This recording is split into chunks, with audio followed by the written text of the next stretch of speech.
Hello बच्चों, let us see the question. Let us see if an anisotropic solid has coefficient of linear expansion alpha x, alpha y, and alpha z are three mutually perpendicular direction in the solid, its coefficient of volume expansion will be. सबसे पहले आपको question में जो main highlighted चीज है वो क्या है? वो है आपका एन आइसोट्रोपिक। N isotropic. सबसे पहले आपको ये समझना पड़ेगा कि ये आइसोट्रोपिक और एन आइसोट्रोपिक होता क्या है। चलिए मैं पहले आपको आइसोट्रोपिक क्लियर कर देता हूँ, तो एन आइसोट्रोपिक आपको अपने आप से क्लियर हो जाएगा। जैसे आपने कोई भी सॉलिड लिया, और सॉलिड में आपने ट्रेवल करना स्टार्ट किया in this direction, in this direction and in this direction. अगर आप किसी भी डायरेक्शन में ट्रेवल करते हैं, अगर आपको सॉलिड की प्रॉपर्टी में कोई चेंज नहीं मिलता है, सारी प्रॉपर्टीज इस डायरेक्शन में, इस डायरेक्शन में और इस डायरेक्शन में अगर सेम प्रॉपर्टीज देता है, तो आप इसको क्या बोलते हो? आइसोट्रोपिक बोलते हो। अगर हर एक डायरेक्शन में जब आप ट्रेवल करते हो तो आपको प्रॉपर्टीज डिफरेंट डिफरेंट मिलता है, तो आप ये कह सकते हो कि ये आइसोट्रोपिक नहीं है, एन आइसोट्रोपिक है। और वही केस अपने को दे रखा है यहाँ पर इस न्यूमेरिकल में। चलिए इसको थोड़ा सा स्टार्ट कर देते हैं, इस क्वेश्चन को स्टार्ट करते हैं। आपको समझना यहीं से पड़ेगा इसको, थोड़ा सा लेंदी क्वेश्चन जरूर है पर समझ में आएगा आराम से। पहले अपन क्या करेंगे, एक ऐसा सॉलिड लेंगे अपन जिसके अंदर तीनों डायरेक्शन अपने को क्लियर नजर आए। जैसे कि क्या होता है, एक क्यूब होता है, एक क्यूब ले लेते हैं अपन, और इस क्यूब के लिए अपन इन चीज़ों को फॉर्मुलेट करेंगे। ठीक है जी। देखिए इस क्यूब के लिए आप सारी चीज़ों को यहाँ फॉर्मुलेट करने वाले हैं।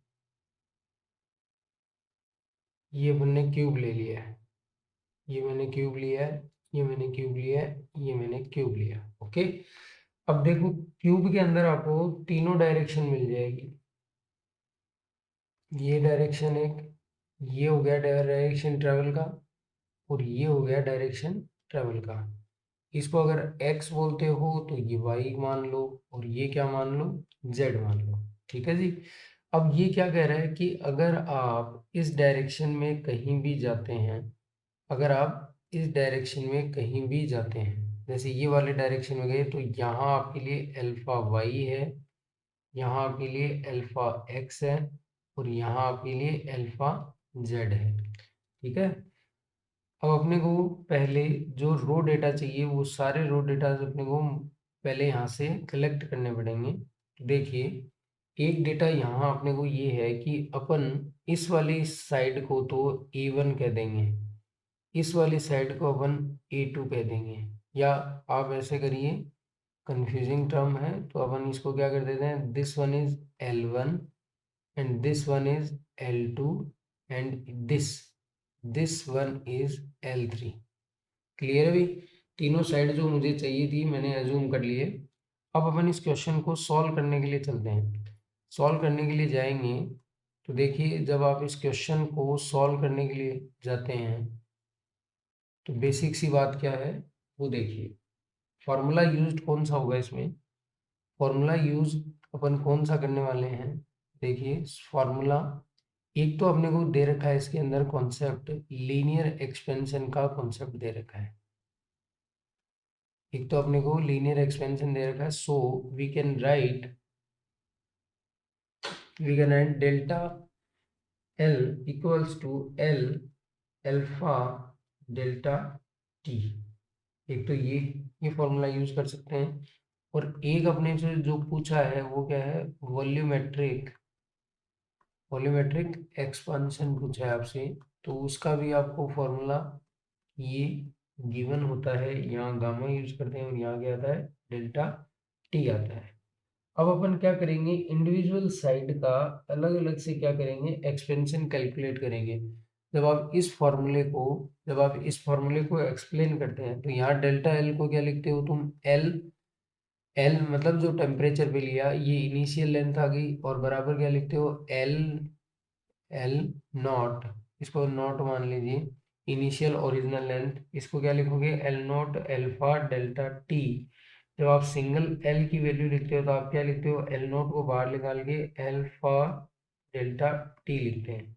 ठीक है जी। इसी के अकॉर्डिंग मैंने क्या करा, सबसे पहले अपन किसको लिखने चलेंगे, ए वन को लिखने चलेंगे, सॉरी एल वन को। तो यहाँ आ जाइए, ये सबसे पहले अपन एल वन डैश लिखते हैं। तो यहाँ क्या लिखेंगे, L one one plus alpha x delta T. और इसी तरीके से आप क्या लिखेंगे, एल टू डैश लिखेंगे, तो एल टू डैश के लिए क्या लिखेंगे, L two one plus alpha Y delta T. और इसी तरीके से आप क्या लिखोगे, एल थ्री डैश लिखोगे, वो क्या लिखोगे, L three one plus alpha Z delta T. क्या तीनों म्यूचुअल परपेंडिकुलर डायरेक्शन को आपने यहाँ फॉर्मुलेट कर दिया है। अब आपको देखना क्या है, ध्यान से देखिए। अब अपन ये जानते हैं कि वॉल्यूम जो होता है किसी भी क्यूबॉइड का, किसी भी क्यूबॉइड का जो वॉल्यूम होता है, किसी भी क्यूबॉइड का जो वॉल्यूम होता है वो क्या होता है, अभी बेसिकली एल क्यूब होता है। तो यहाँ L one L two L three ये होगा। अब अपने को क्या चाहिए, अपन ने ये फॉर्मूला तो लिखा है, डेल्टा वी लिखा है, यहाँ पे अपन वी नॉट लिख देते हैं इनिशियल वॉल्यूम, और ये भी वी नॉट हो गया इनिशियल वॉल्यूम। अब अपने को पता है कि अपने को चेंज इन वॉल्यूम निकालना है। क्या निकालना है, चेंज इन वॉल्यूम निकालना है। तो पहले अपन क्या करेंगे, इन लेंथ, ये अपना वी डैश हो गया, is equals to L one dash L two dash L three dash.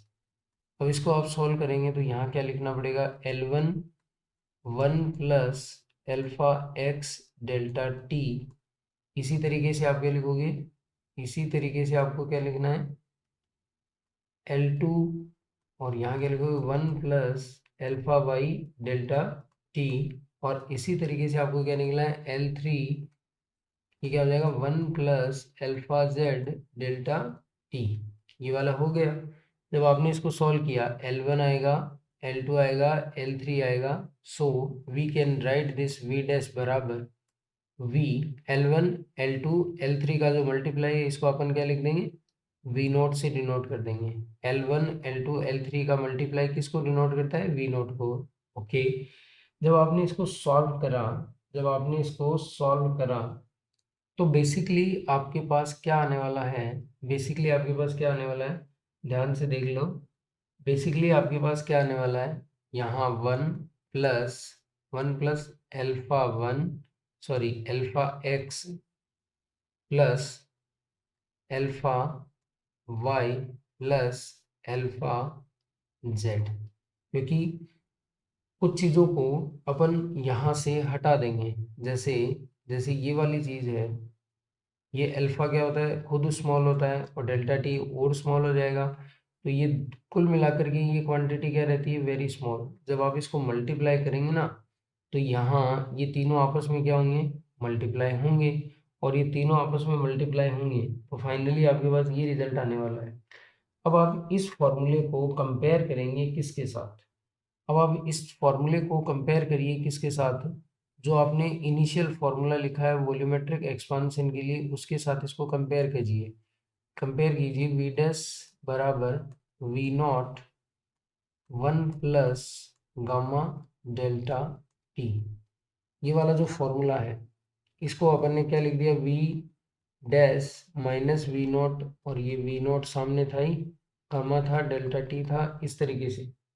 अब इसको कंपेयर कीजिए, देखो वी नॉट की जगह वी नॉट है, वन की जगह वन है, गामा की जगह आपको ये डेल्टा टी दे ही रखा है यहाँ, गामा की जगह यहाँ पर क्या पुट किया हुआ है, alpha X plus alpha Y plus alpha Z.